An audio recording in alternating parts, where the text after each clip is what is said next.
समय का खेल। प्रारंभ। किसी छोटे से गांव में एक घर था जहां एक सास और उसकी बहू रहती थी। उस घर में दो पीढ़ियां एक साथ बसी हुई थीं। सास का नाम बृंदा देवी था और बहू का नाम कविता था। बृंदा देवी उम्र के उस पड़ाव पर थीं जहां जीवन की जिम्मेदारियां हल्की हो गई थीं, लेकिन उनकी आंखों में जीवन के अनुभव की गहरी झलक थी। दूसरी ओर कविता एक युवा और साहसी लड़की थी जिसे जीवन की खुशियां और चुनौतियां दोनों स्वीकार थे।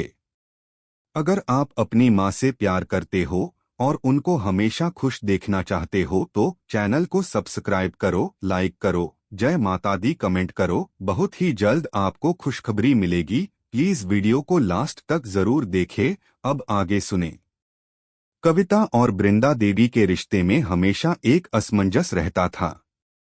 शुरू में यह असमंजस अधिक था जब कविता ने इस घर में कदम रखा था, लेकिन समय के साथ दोनों ने एक दूसरे को समझा और एक दूसरे की दुनिया में घुल-मिल कर रहने लगे थे।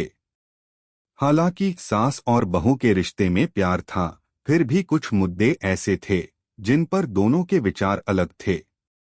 बृंदा देवी चाहती थीं कि कविता घर के हर काम को पूरी तन्मयता से करे और परिवार की परंपराओं का पूरी तरह पालन करे।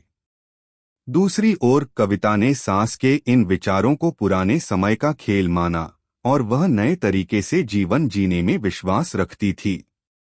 समय का खेल। समय को लेकर बृंदा देवी का दृष्टिकोण हमेशा से ही बहुत स्पष्ट था। वह मानती थीं कि जीवन की कड़ी मेहनत और पुराने परंपराओं के आधार पर ही इंसान सही रास्ते पर चलता है। उनका मानना था कि अगर वे अपने अनुभवों को कविता के साथ बांटें तो कविता को जीवन में आने वाली कठिनाइयां कम महसूस होंगी।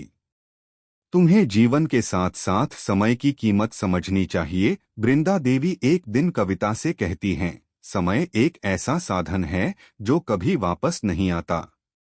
अगर तुम समय का सही उपयोग नहीं करोगी तो जीवन में पछताना पड़ेगा।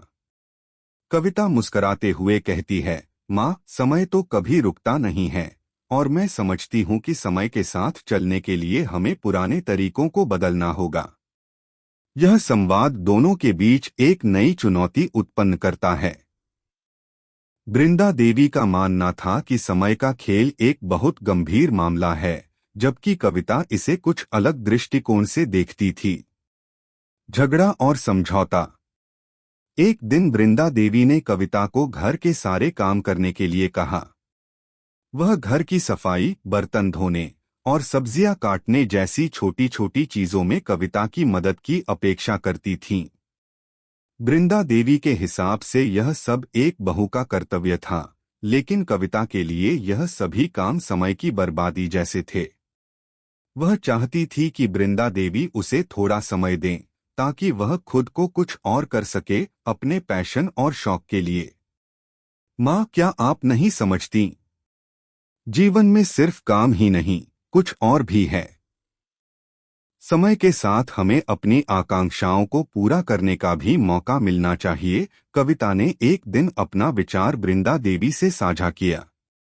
बृंदा देवी ने सख्त लहजे में जवाब दिया, कविता, यह सब बातें तुम्हारी युवा उम्र की आदतें हैं, परंतु समय का मूल्य समझो जो हमें बचपन से सिखाया गया है।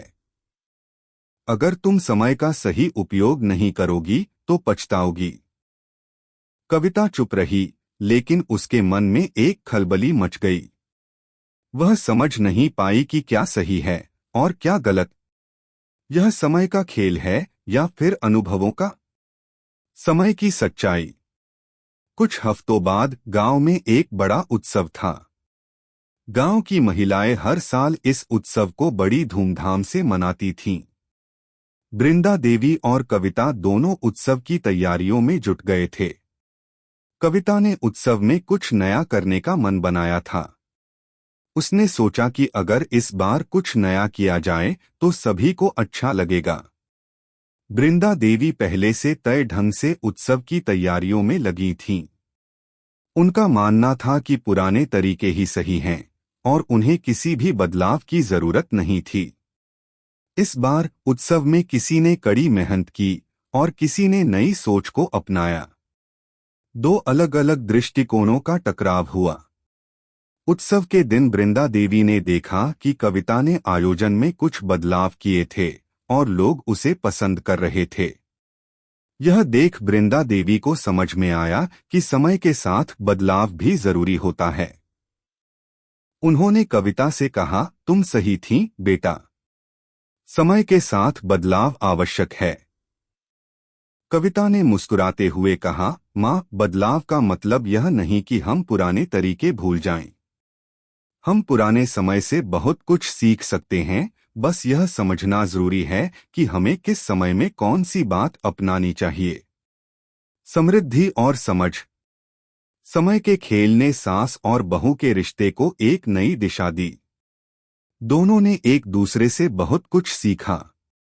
वृंदा देवी ने महसूस किया कि पुराने समय के अनुभवों का पालन करते हुए नई सोच और बदलाव को स्वीकार करना भी उतना ही जरूरी है। वहीं कविता ने समझा कि पुराने अनुभवों का सम्मान करना और समय की कीमत समझना भी आवश्यक है। अंत में वृंदा देवी और कविता के बीच का यह संघर्ष समय के साथ सुलझ गया। दोनों ने एक दूसरे की सोच को समझा और एक दूसरे के दृष्टिकोण का सम्मान किया।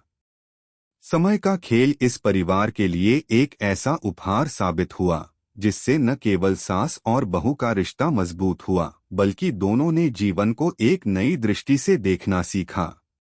कैसी लगी आपको कहानी? प्लीज कमेंट करो, लाइक करो, सब्सक्राइब करो। धन्यवाद।